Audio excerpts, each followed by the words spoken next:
MLK. 3 letters that mean 3 words that start off with 3 names that represent one thing: change. You see the pictures from Bloody Sunday and dare to question his crucifixion. You hear the pain in his voice dominated by a raging roar of power. You feel the sincerity begging his question, am I not too a man and a brother? And you stare down at your skin and wonder if it revokes every title you've ever owned. Because if so, you'll tell them that you'd be willing to strip it clean. Maybe you'd bleed sangria, magenta, or chartreuse, enough colors to make a rainbow, and maybe then you'd be accepted.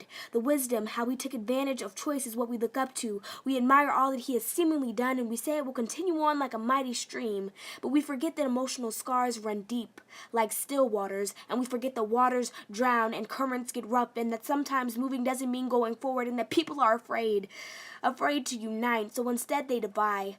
Multiply the magnitudes of people who look, think, and speak like them, and then add those who are just a step away from becoming them, and subtract all who could never be them. Their exclusivity gives false hope, but they run deep, like gangs and still waters. So the minority sits with them, resembling statues with their legs crossed, eyes open. Sit still, don't draw any attention upon yourself. Let the clock tick and the hours flow, and stay strong. Never grow weary, for things can always get worse. It's better to struggle in silence than aloud and alone. This is what they tell themselves and their children. So when they say life resembles a merry-go-round, it's because things never change, not because the view is pleasant on the other side.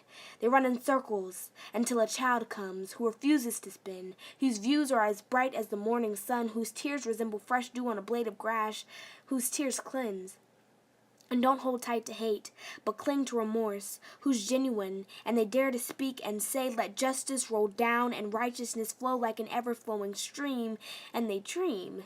And they recall words from Ephesians chapter 2, verse 14, for he himself is our peace, who has made the two groups one and destroyed their barrier, the dividing wall of hostility, so that whoever may listen has the ability and courage to go home and shout or scream or cry to Allah, the being which is holier and more sanctified than the humans who scramble below on earth, and know that a brighter day is coming, to know that it is those who love their enemies and bless their neighbors who go far in life. So when you ask me what I imagine of life and the immediate proximity to what I know as home, I'll tell you that I hear the resurrection of silenced voices, that I taste Sunday dinners with a family as colorful as ever, with a table bearing people judged only by the content of their character. So when it comes, I'll be waiting, maybe on the corner of Independence Square where Tryon Street and Trade connect, and it will resemble the bridging of generations. Ask me what I see, I will say I see fists pounding at the door of justice, hearts beating and racing, mouths motivating, thoughts cultivating towards unity. Unite. So 50 years from now, when I'm awaiting death, staring it in the face, recognizing the fear of it will soon be the favorite joke passed among corpses, I will revel in knowing that my dream of equality